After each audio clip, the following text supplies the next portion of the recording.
Hey, Devin, well, this was definitely a commanding win for the Eagles of Lutheran High Northeast. I spoke to head coach Darren Suckstorf of Lutheran High Northeast after the game, and here's what he had to say about winning game number 1 on their home turf in front of their home crowd.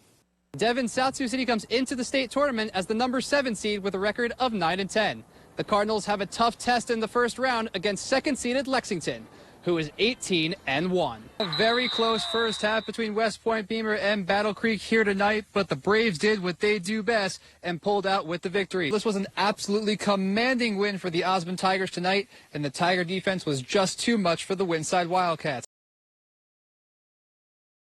It's no secret Midwesterners love the game of hockey, but the Norfolk man I spoke with yesterday wants to bring hockey to his hometown, and if you want to see how much he loves the game, just check out what he's got in his very own house.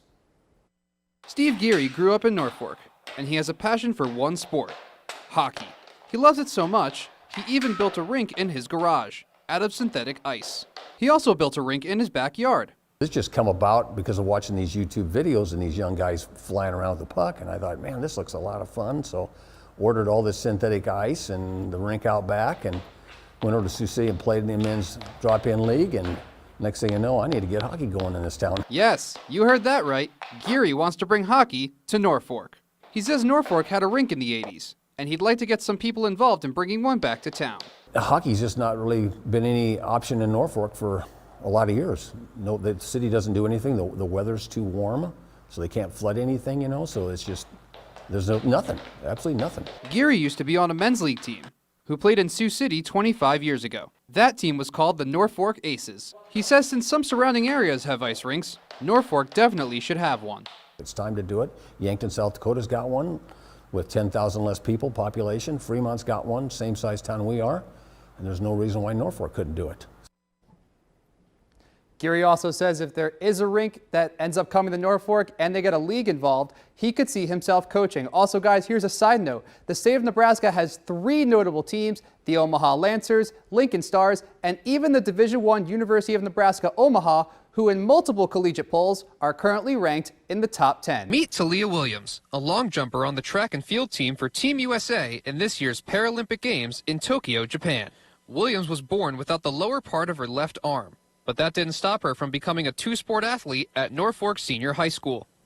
After graduating from Norfolk, she went on to long jump in college. That was when she found out about the Paralympics and went to trials for the 2016 Rio Games. She placed 5th in Rio, and after competing at this year's trials in Minneapolis, she once again qualified for this year's games. But she says that just making it is an honor in itself, especially after this crazy year. It's just been like mentally exhausting, physically, emotionally draining with everything going on. And yeah, making it is not good enough, but if it ends up that way, I'll still be happy I got to this point. So Talia also says she never imagined that she would be at this stage. I never thought I'd get to the point where I'd be as comfortable with myself as I am.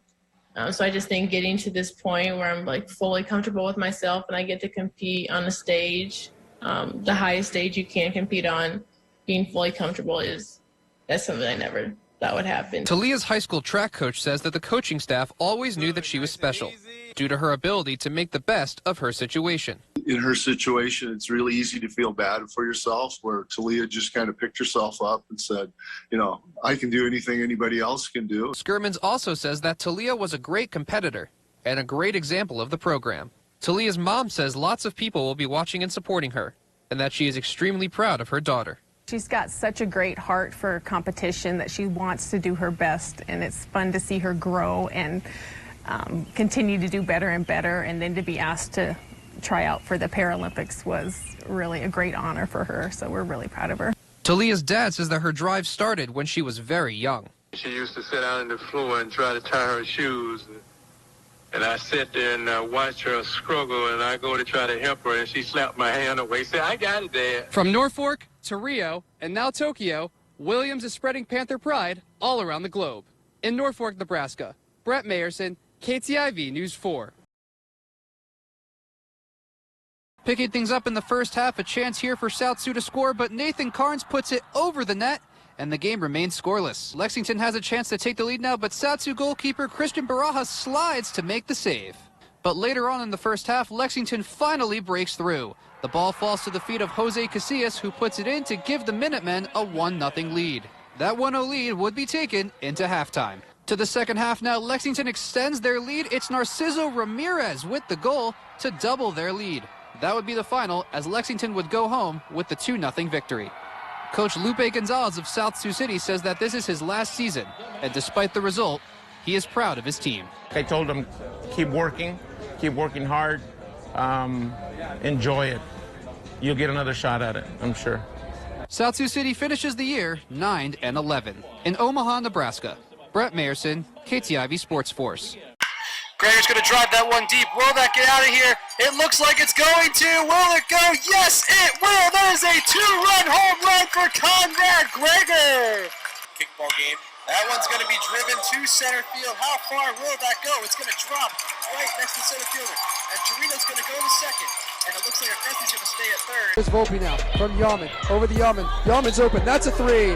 Banks it in. The bank is open. Did she call bank? Megan Yaman, 3-pointer. Cannon for the win. She got it. She got it. Grace Cannon with the 2 for the win. 0.3 seconds left on the clock. That was not going to count. And the Anthony Bombers, for the second consecutive year, are Liberty